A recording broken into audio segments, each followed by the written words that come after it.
If working on your passion projects would cost you 12 bucks an hour, would you keep working on them? What about 15 bucks? Or 18? That's practically where I've been since 2019, just dumping money into this fire of creativity and still doing so some 6 odd years later, and doing so with a smile on my face, in fact. Why do I put myself through this? Am I some sort of psycho? Do I love throwing money away? Perhaps I'm just a masochist. Well, the fact remains that I've been doing all of this and will more than likely continue to do it as well. Best of all, I intend to explain to you why throwing massive amounts of money at your creative hobbies can actually be rewarding, even if they aren't putting money back in your pocket. And best of all, I'll break this all down to you in the amount of time it takes me to beat the pants off of a platinum ranked team on Marvel Rivals. Okay. 2019 marked a pivotal time for me. That was the first year I spent real, big boy money on a creative project. That creative project was my first novel, The Expedition of Hope. The money spent was in editing fees and a cover design. I'm not gonna lie, in that among many things, I got into writing books for the extremely attractive allure of a passive income. I write a book, I post it on Amazon, book sells, and me much rich, right? I'm sure any of us can see right through that plan, but give me some slack, I was like 24 at the time. Okay. As much as I wrote that book to make money, I do have to add that I do have a true passion for storytelling. Always have, and anyone who's known me before I published my first novel can vouch for me on that one. And doing all this writing has certainly enriched my love for and understanding of storytelling. But nonetheless, I wanted to write for a living, damn it. The nitty-gritty of it is right here in the numbers. My editor on my first book, The Expedition of Hope, charged $35 per hour of work. She averaged about 3 hours per chapter, and with 20 chapters, that's a total editing cost of $700. Then I have to slap a $100 cover design on that bad boy, and I'm now $800 deep into the first novel. The Expedition of Hope, my first book, sold up to this day 289 copies. On average, I make about $5 per copy sold. 289 copies sold times $5 per copy is $1,445, minus my production cost of $800, and in total I made a profit margin of $645. Okay. Now, I can't state this enough that these are numbers that I'm over the moon excited and proud of. But those numbers won't even come close to even supplementing my income, much less eventually replacing it. And the numbers only get worse from there, as The Expedition of Hope is my best-selling novel to date. My second book cost $870 to make and sold 173 copies, making for a $5 loss. Book 3 cost $500, sold 133, making for a $165 profit. Book 4 cost $760, sold 72, which resulted in a $400 loss. Book 5 cost $580, sold 127, which resulted in a $55 profit. And Book 6 cost $120, sold 112, which resulted in a $260 loss. It's easy to see that these numbers all kinda suck. And it really does suck, and is pretty deflating to look at them this analytically, honestly. But it's the reality that I came to face around book 3 or 4 or so. It vampired my motivation right out of my veins. So what then? My passion project of writing books had yielded no success for me, not financially at least. So what did I do then? What could I do then? I pivoted. As any good entrepreneur would do, I pivoted. If I wasn't going to make my passive income through my books, then I'd find it elsewhere.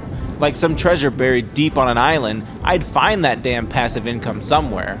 It was probably around 2021 or so that I started taking YouTube seriously from a creative standpoint. It was around that time that I moved into my house and had time enough to focus some serious efforts on YouTube. For those of you who've been around since 21, you're the real ones and you know what my channel looked like back then. It was all about my love for storytelling and story-based games. The amount of video essays I did on Life is Strange 2 could take a whole year to watch through. But that game was already old by then, and the story-based game industry has really been falling off since like 2018 or so. So I pivoted again. I did a garbage video series of me vlogging every day as I drove to and from work. I posted an audiobook series. I did silly nature aesthetic videos and writing advice videos as well.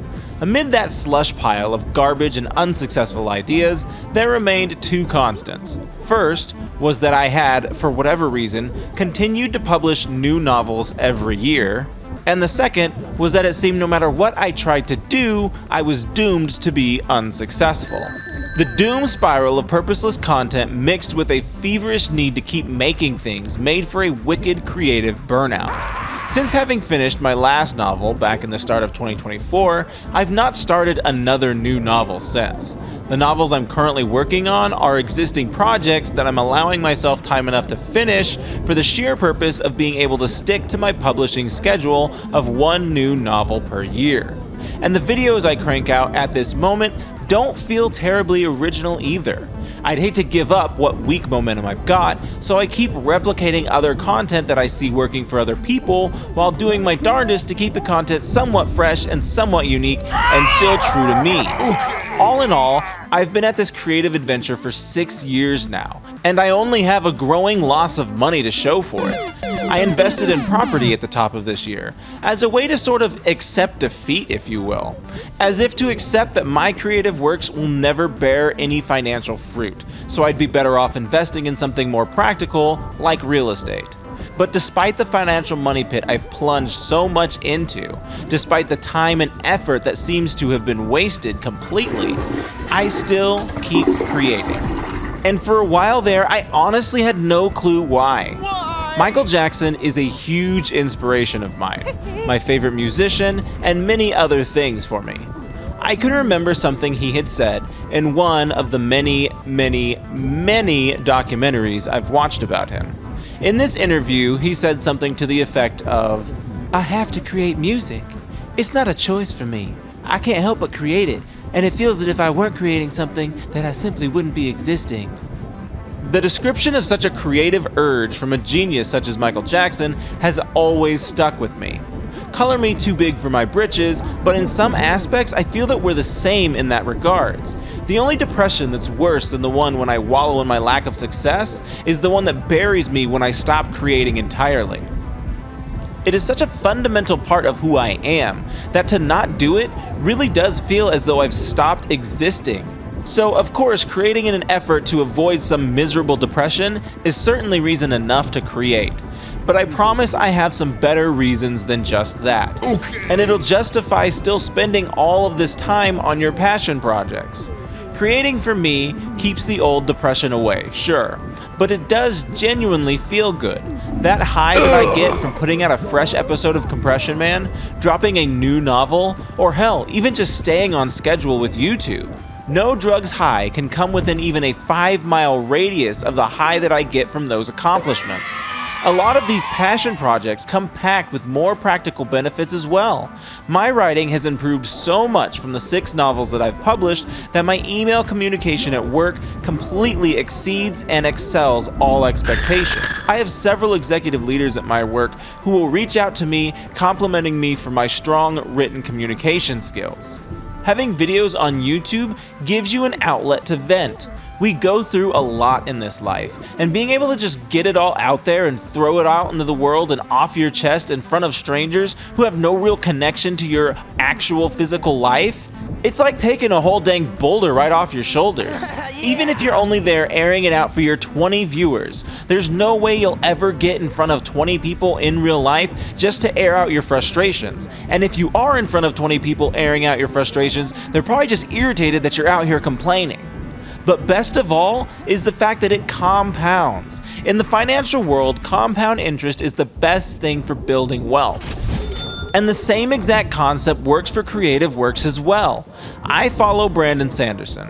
I follow a lot of his work, and I follow all of his teachings. He speaks about how he wrote 7 books before finally being published, and that once that one book took off, the other 6 books that he had written just compounded after that and bolstered his profits. That is a concept that exists for almost every creative passion project out there. Sure, my book sales have been straight buns so far, but when one book takes off, When the world finally realizes how much of an absolute genius writer I am, they'll want to go down the rest of my catalog, and then the wealth will just compound from there. When the algorithm gods decide that it's your time, and they pump that one video out to the right people, and then all of a sudden you have an audience and you've blown up, those people will go and binge the rest of your content, and then boom, just like that, you're gaining so much from a multiple stream of videos, because the videos are compounding as well. The same can be said for music production, making cartoons, and so many other things. And it is because of compounding that giving up on or spending less time with your passion projects is the actual biggest loss we can face in this regards. Time spent not building that wealth of content is just tossing away your opportunity cost into an open flamed barrel. Not to mention that every time you do something, you get better at it. I made another video about how quantity breeds quality. It's not the other way around. And it's this constant diving back into our passion projects that propels that quantity into quality. And that quality gets attention, and that attention compounds.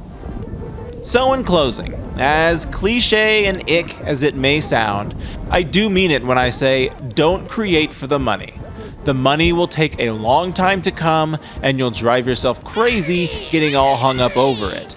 I broke down my profit margins for my books earlier in this video to prove a point, but that isn't honestly how I view my book sales. For me, a book sold is a book sold. It put $5 in my pocket that wasn't there before the sale. I don't really care about how much it costs to make the thing, because I don't view my creation as a direct transaction like that. People spend money on all sorts of things. They buy video games, they spend money on a night out at the bar, fancy sports clubs, drugs, women, whatever the heck else, you name it, and I chose to spend my money on making books, creating a cartoon on YouTube, and following my passions. And that means the world to me. And that is the world to me. And when my time comes and the Reaper comes a-callin', I can look back at the library of things I've created and know that I've lived a life worth living. And it's a similar sentiment that I hope you can experience and share as well. In the words of Michael Jackson, create because it completes you. Create because it feels like you have to. Create because you feel you'd cease to exist without it.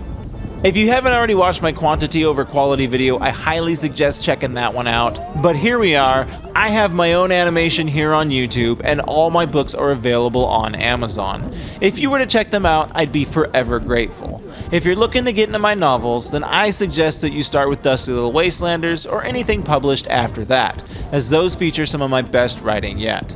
Now, go out there and make some changes today, bud.